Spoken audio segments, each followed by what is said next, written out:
Welcome to another edition of the Committed 100 Ministry Group, where we are 100% committed to teaching the Bible to those who are 100% committed to learn. We're going to continue in our verse by verse study of Mark's Gospel. We're currently in the 10th chapter.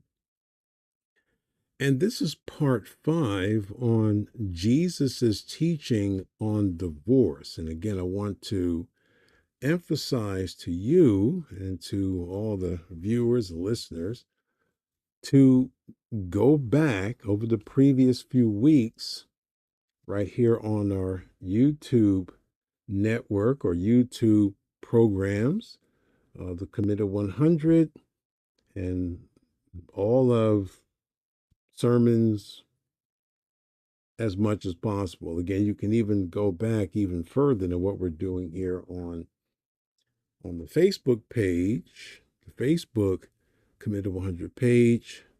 I don't know when Facebook is going to remove that. It removed a lot of my other pages as well and all the content. But at least at this point, you can still view the content that's on the Facebook pages.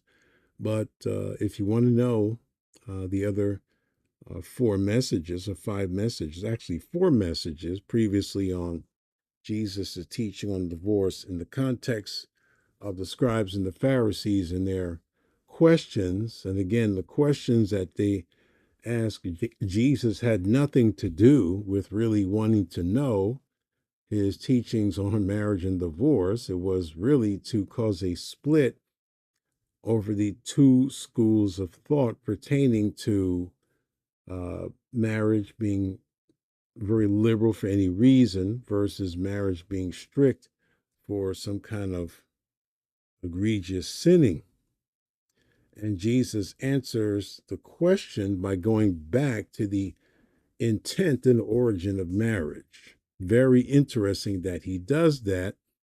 And that's in verse number 7. So Jesus, in even answering those who asked the question, he questioned the ability of the Pharisees to even understand the most fundamental element in marriage because they had such varying views about it. To in particular, God had and has an original plan for marriage, and it was in the scriptures, and it still is, which obviously they apparently did not bother to read. Because if they did, they would have never approached Jesus with the ridiculous questions that they asked. And the only purpose, again, wasn't to learn anything from the Lord, but an attempt to trap him.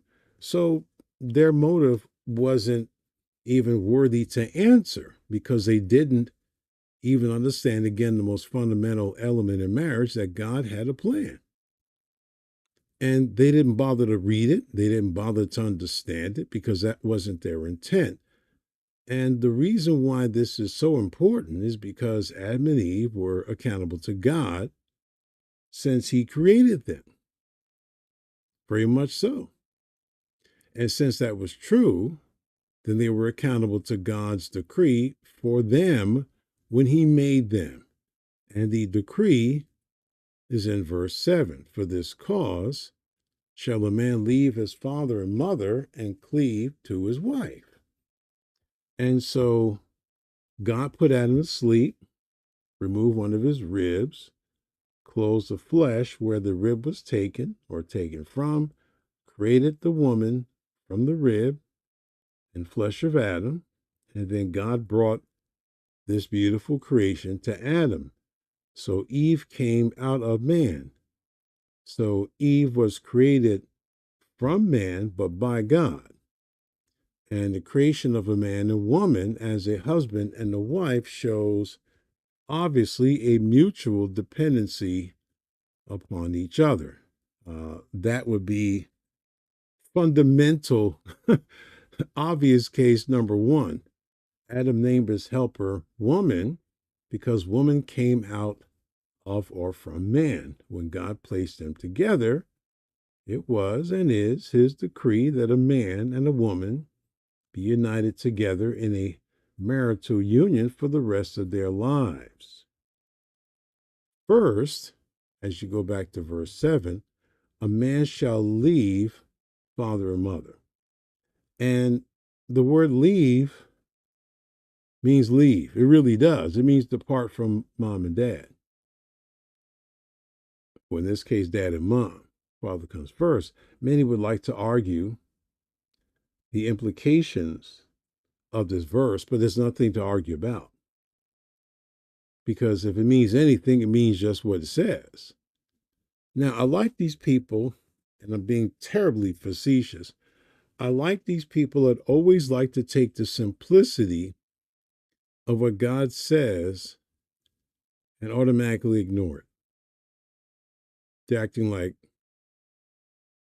God didn't mean it. I'll give you two cases that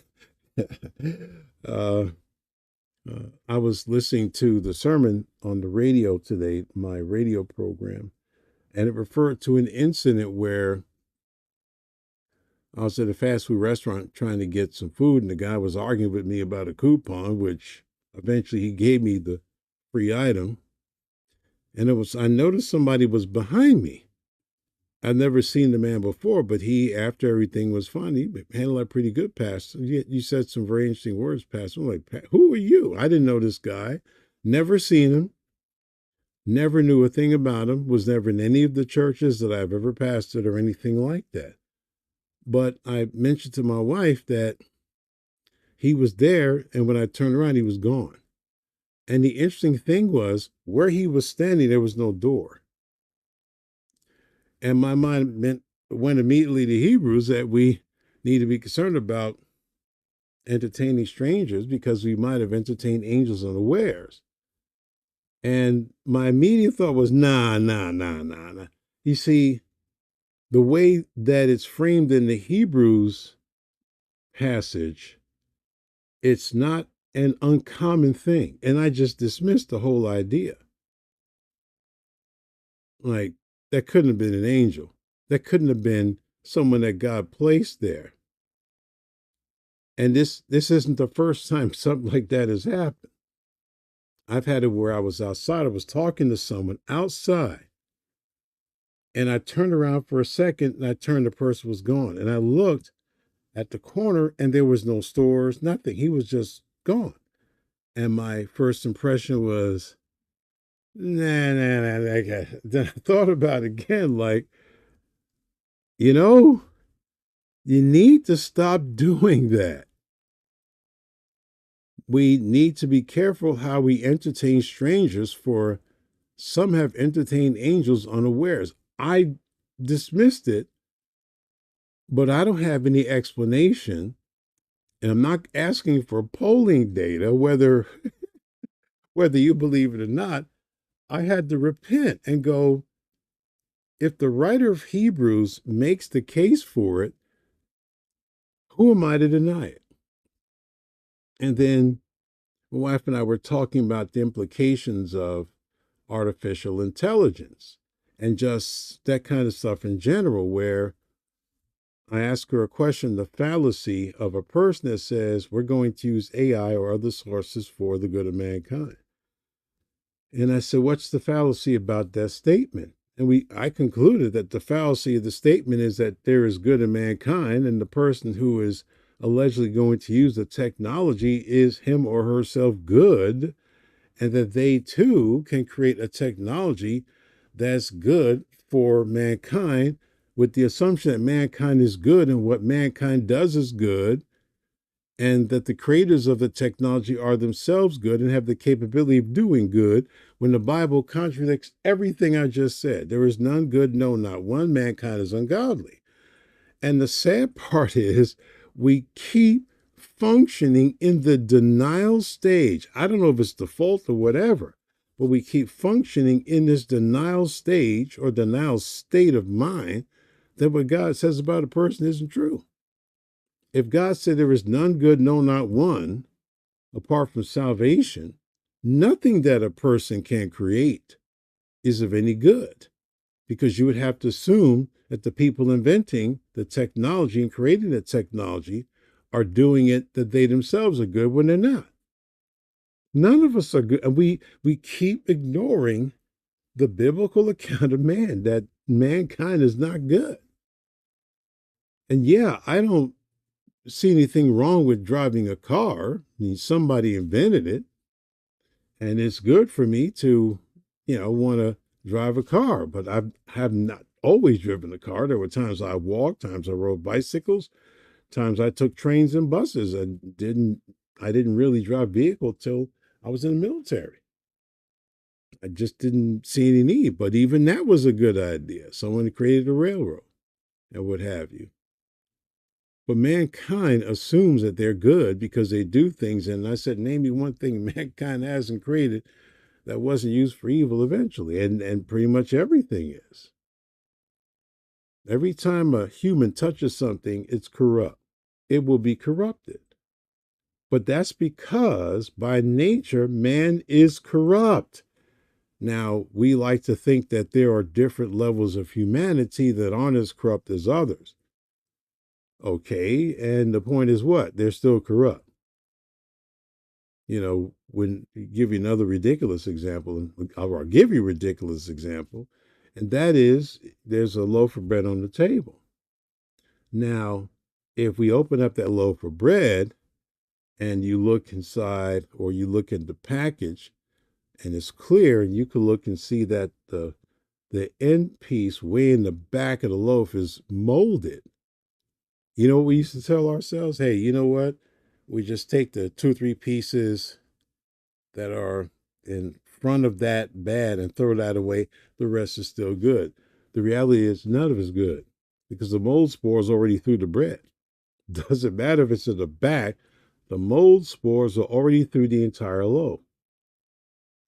That massive amount of mold in the back is an evidence that mold has infiltrated the whole loaf. We keep thinking that man is good because we're not as bad as so and so. The fact is, we are as bad as everybody and bad as God says we are. So these are ridiculous things that we think of ourselves, but we don't really see ourselves the way God sees us. The word leave means leave. It means what the point is it's a long way of me getting around to the point that what God says he means, a man shall leave his father and mother. And we can make up all kinds of fanciful meanings, exceptions, blah, blah, blah. But it means what it means. It means to depart. Okay. And I guess you have to ask the question, why the man? Because the man is the head of the house. The man is the head of his home. When he departs from mom and dad and marries a woman, he is his own separate family. And leave means leave. And people, again, want to argue with, I don't know why I'm the point of anyone's discussion. Just be quiet and read the Bible. If you got a problem, you got a problem with God. You have a problem with me. When a child grows up in the home, he or she is submit to their parents, which is a cleaving and a dependency upon them. When a man finds a bride, there is no longer a need to cleave to the parents, but to leave them. The marriage tie at that point takes precedence over every other human relationship, and for this reason is to be regarded as unbreakable, sacred, and untouchable. People look at marriage today even worse than the two schools of the scribes and Pharisees and the religious way of thinking back in the days of Jesus and before Jesus, even Moses, frankly. We look at marriage as optional, flimsy, not important, piece of paper, whatever kind of garbage you want to put on it. And we treat it like that. But we don't want to go to the source of what marriage is stated to be and the one who created. No, and then we call ourselves good when we keep dismissing God at every turn. It's amazing, isn't it? Yeah, amazingly bad. Easton says, quote, marriage relegates other human ties to a secondary role. Spiritual and emotional satisfactions formerly drawn from parental relationship, the marriage partners are now to find in one another. Yeah, exactly. Exactly. Leave means leave. It means pack your stuff and start your family. That's that's what it means. To sunder or separate one's parental relationships and join oneself in intimate, lifelong union with a person who hitherto has been a stranger demands a considerable degree of maturity, as expressed in a capacity for self giving love, emotional stability, and the capacity to understand what is involved in committing one's life to another in marriage. Marriage is for those who have grown up. Now, once again, to bore the living daylights out of you, I come from a 1950s mindset. And with few exceptions, because my parents married very early. I mean, they married this ridiculous thing. My mom was 14 or 15. This was the South, and they did things quite different. And when we moved to, or my birth was in New York, so they came and they didn't explain anything. They never really explained anything to me. I had to learn 99% of what I know on my own. Not exactly the way you want to learn stuff, but it does happen. Trial and error, a lot of it error. The thing is interesting is there were not a lot of young people getting married. Marriage was delegated to much older people now than they were back in those times. It was rare to find teenagers even thinking about it and eloping. You better go to another country. But primarily the people that were getting married were people probably in their 30s back in the day. It wasn't a whole bunch of this young people nonsense. And then voting ages got younger, rules got younger, and marriage got younger and younger and younger. The culture I grew up in, a teenage marriage was considered an abomination. And probably one of the reasons why we have such high cases of divorce in marriages is because, as the man said, marriage is for those that have grown up. We don't see that kind of maturity anymore. We don't see maturity in much of anything. We see a lot of using, people get used, they get manipulated. The idea of marriage, for the most part, is to satisfy sexual desires, even though the Bible clearly forbids that. That's what happens when the society does what it wants to do with God's institution. And so they like to throw around, it's better married than to burn. And that seems to be one of the most half verses out of context passages on the planet. And they think it means what they think it means. And it's not what you think it means, because that's not the only passage in the Bible that speaks about anything.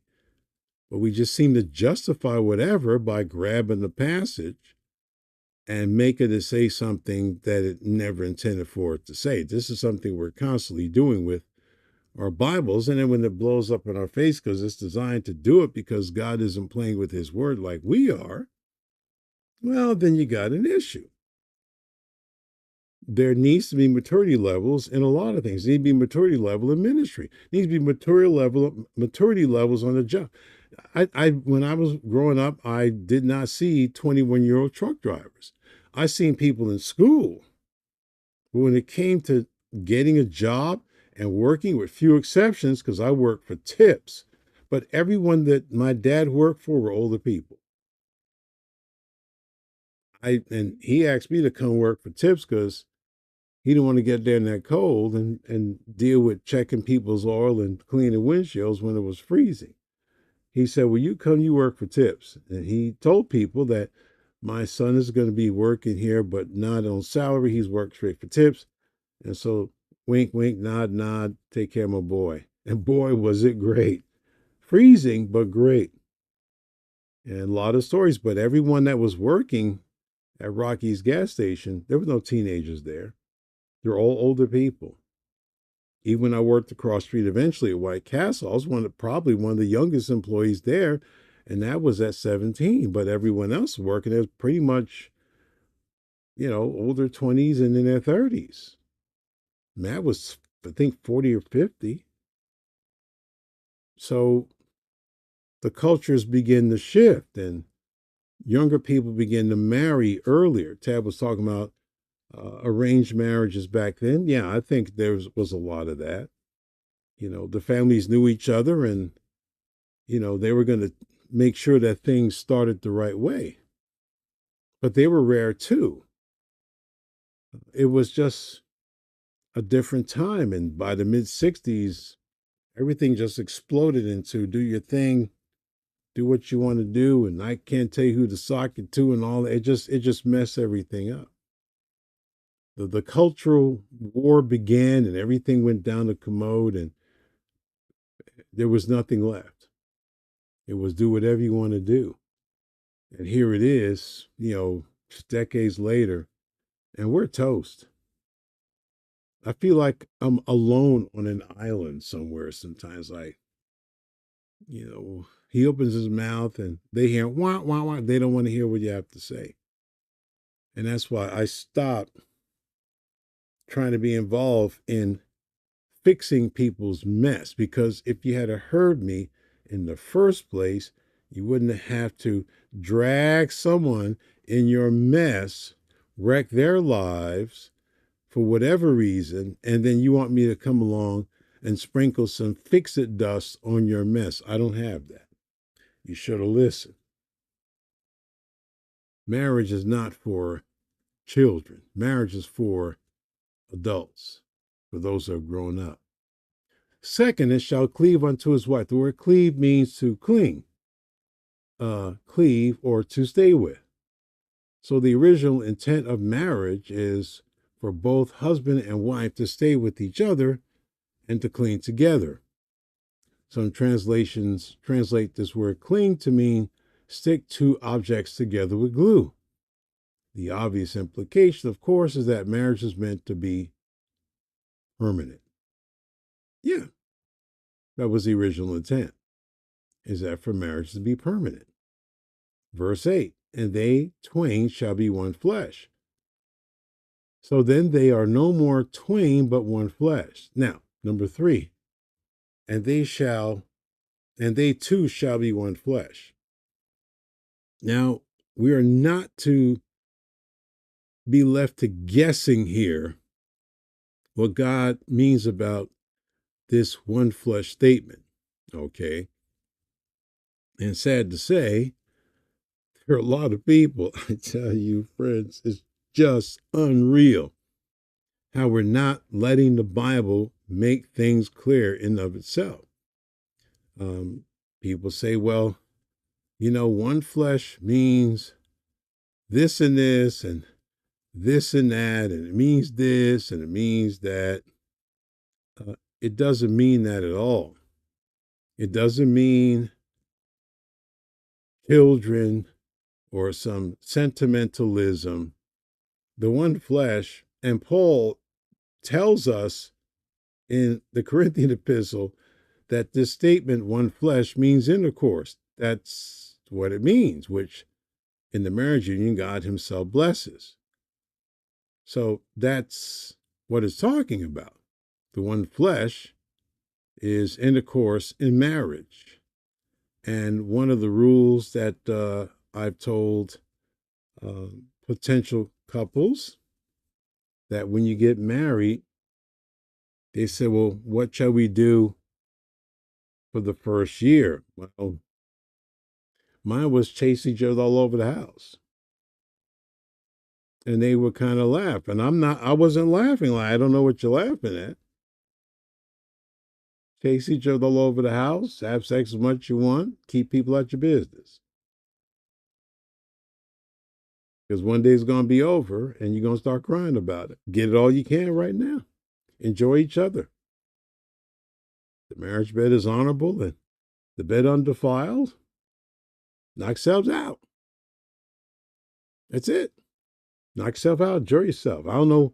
This whole prude mentality within a marriage relationship is ridiculous. God doesn't say anything. God doesn't say get marriage and don't have intercourse. In fact, that is condemned in Scripture. And there's only actually two times when there should be withholding of intercourse between a married couple. One is when a woman's on her period. That's a no-no. And number two, Paul talks about for a short time in an agreement for the purpose of fasting and prayer. And then in Harley S, get back together again so that you don't get tempted to screw around with other people. So there's a holy spiritual aspect to withholding sexual intercourse, and that is to be agreed upon by both parties. In other words, a wife or husband can't come home and say, honey, I think I'm on fast for 5 days. That means fasting from you. No, forget that. That the Lord didn't tell you that. You told yourself that. You blaming God, not smart. It has to be an agreement. You have to sit down together. And frankly, I think the text is very clear. Whatever one person's doing, both of them have to be doing. It's not something you just do unilaterally. He talks about the fact that you don't have that self-control. You need to stop that. You don't want to put your partner in a position where they get tempted. A lot of people doing that. They can lie all they want. I ain't going to buy it. All right. I think I'm done for the day here. God willing, tomorrow on Daylight, I'm going to move to the next section of Dr. Jones' teaching in Romans 1:18. We looked at ungodliness last time. You need to really listen to that sermon from last Friday. It really says a lot. And a lot of people don't get it. It answers a lot of questions if you got eyes to see, ears to hear, and a heart to understand.